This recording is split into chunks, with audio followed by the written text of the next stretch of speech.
ISM is a hard class, and honestly, this class has tested my patience so many times, but I'll admit there have been rewarding experiences. I had to go through many hardships in the beginning in order to get where I am now. Some of them are, like in the beginning weeks of ISM, they were a true nightmare for me. It was all of my fears condensed into one class, such as the fact that I was completely incapable of talking on the phone, like at all. I couldn't do it. I hated the sound of my own voice on the phone. I hated the fact that I couldn't see the face of who I was talking to or judge the reaction. Every time I spoke on the phone, my voice would like crack or stutter.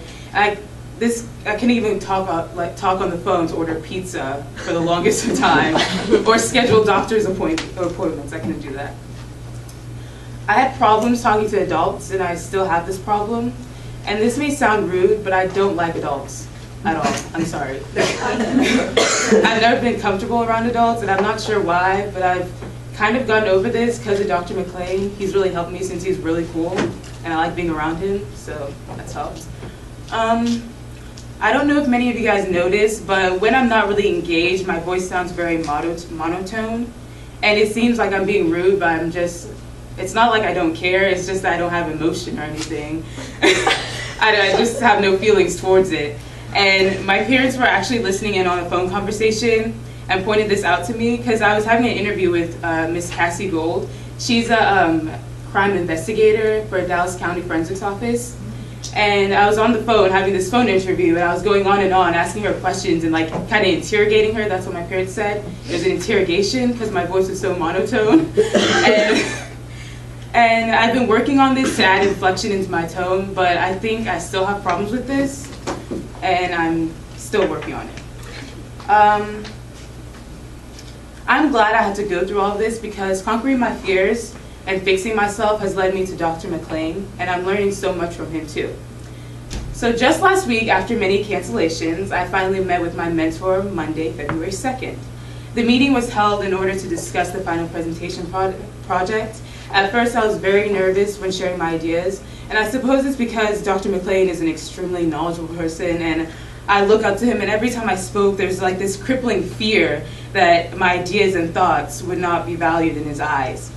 Eventually, I got over this feeling because Dr. McLean responded to each of my ideas with much appreciated enthusiasm, and he built and expanded off my ideas in order to create my vision for the final project. We produced the idea of going through multiple abnormal cases, and the theme of the entire presentation would be paying attention to detail. It is a medical examiner's job to be able to differentiate between wounds that were received when the victim was alive or post-mortem wounds. For example, during decomposition, the body's first layer and second layer of skin begin to slip off the body. This is called skin slippage. It really is one of the more finite stages of external tissue decay, where the skin bursts open and reveals the muscles and fats laying underneath. The problem with skin slippage, though, is that as layers slaw off the body, it looks like burns.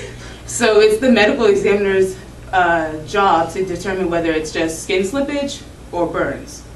And this is really hard because I've seen a lot of pictures. I can't show you these pictures, obviously, but they do look a lot like burns. So, a fun fact, skin slippage makes it impossible to cut carefully around the wrist to remove the skin around the hand. It makes it possible. So, by carefully inserting one's own hand into this glove, you can create the fingertips police and forensic investigators need if the deceased person in question is identified. So, it's basically the skin slips off, you cut it open, you take the hand, you put your own hand into it, put ink on it, put your hand down. That's it. I know this is really disgusting, but this is what I see on a daily basis. Another example of paying attention to detail is lividity. Lividity is the characteristic bluish appearance of a corpse, and this is caused when the circulatory system, which no longer needs to be working anymore because the person's dead, stops. And with this action, the blood can do nothing but to resist the workings of gravity. Nothing to resist the workings of gravity. The blood cells will start to fall to the lowest part of the body. So, for example, if I was laying down on the floor and I died, all my blood would rush to the bottom of me, and it would create this bluish appearance, reddish, bluish, I'm black, so reddish appearance on me. So, and this depends on the levels of hemoglobin in the blood. And the lack of circulation causes the skin to look bruised. This is where the medical examiner will run into trouble. When trying to discover the cause of death, the lividity alludes to bruising from blunt force trauma. So, to discern whether or not foul play is involved, the medical examiner makes incisions into the body, and if there are broken blood vessels, then there was blunt force trauma, and if that's not the case, then the blame can only be lividity. And I was looking at pictures, and basically, he was showing me it. There's this case of lividity, and basically he cut into the body to see if it was lividity, and there was blood pooled up in the area where it was the bruise. And it was actually a bruise because the person was hit with a bat. So that's how you tell. Paying attention to detail are the key factors to many infamous cases, such as the Marilyn Monroe case. So, what's the first thing you guys noticed from this crime scene? Messed up bed. Messed up bed? The blood on the wall. Blood on the wall. It's a nice layout.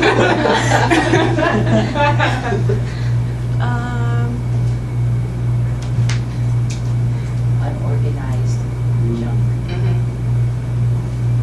What about this? Dead person. That's a dead person. Is that Yeah, her? that's hair. her, yeah. Somebody ripped her hair out. That's so sad. I see a person hit his arm, and I see. There's less blood in her hair. It looks like she Her has face is bruise. down. She looks like she was throwing on. It looks like she has a bruise on her back, but that might just be her bone. She looks pretty bruised up. Yeah. And then that's her. So let me go back. And basically you guys should be looking right here. Catherine was right. This is the lividity right here. So when she died from a drug overdose, she was laying face down and all the blood pulled up to that side of her body. Yeah, and that's why it's so dark up here. Oh, now I see it. Yeah. You see? Yeah. Okay. What is that hand doing? What is that? I think he's pointing to the drugs that are right there. They found that hand there. There's the drugs right there that she overdosed from. Another famous case is the Kaylee Anthony case. Casey Anthony. This is Kaylee. That's her mom that wasn't convicted of murder, even though there's evidence that led to the fact that she killed that baby. This is the area that Kaylee's body was found, right here, and you would find her right here in this area. And this is the bag that Kaylee's body was in. And what's the first thing you guys noticed about this crime scene? It's a bag. Nobody's You did not warn us that we were going to see There's plants. dead people. I mean, It's buried I think under, plants are growing from like- the flags. like it's meant to be hidden. Light goes on. Well, when there's cases where the bodies are found in forests, there's also the case that animals will eat off the body. So you have to, a medical examiner has to discern whether it was the wounds are from the animals biting off the head or just that the person was killed or in some awful way. And that's a skull. So basically there was a lot of markings on the baby's face, skull, from the animals that came and ate some of her body off. And it was hard to tell whether it was foul play or not. But obviously it was foul play because she was found in the trunk of the car and then transported here. And I have a video. So what is that? Oh, yay. Right before lunch, too. Skull. Was that blood Hmm? on that PowerPoint? Was there blood on that side? Was there blood? Probably. No, I don't know. Oh, the Wi-Fi's still not working.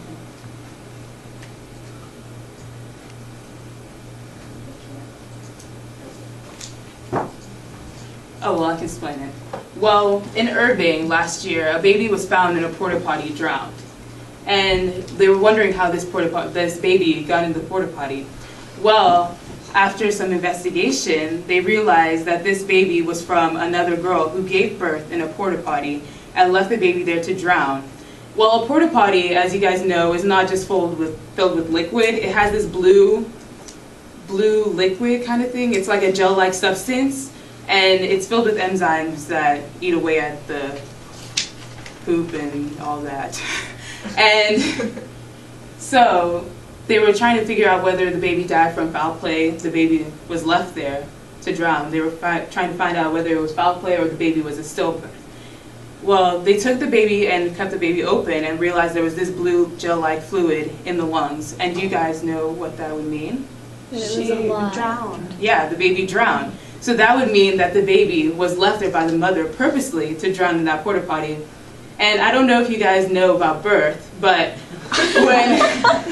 when a mother gives birth, the placenta is attached to the umbilical cord, and it takes a while for the placenta to come out. So basically, the placenta was still in the mother's body, and the baby was dangling from the umbilical cord in the porta potty, and the mother just waited till the baby could fall out into the porta potty and drown. And the mother was a 13-year-old girl. So this opened up a bunch of other things. The 13-year-old girl had the baby from her mother's boyfriend. The mother's boyfriend worked in Irving as a custodian and was also the mother's son's soccer coach. The mother's son's soccer. The mother's son. Yes. Now fast forward 2 days before the birth.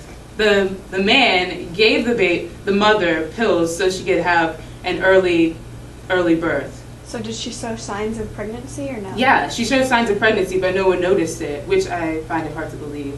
Do they just believe that the girl was gaining weight? Probably, but I'm still confused about this case.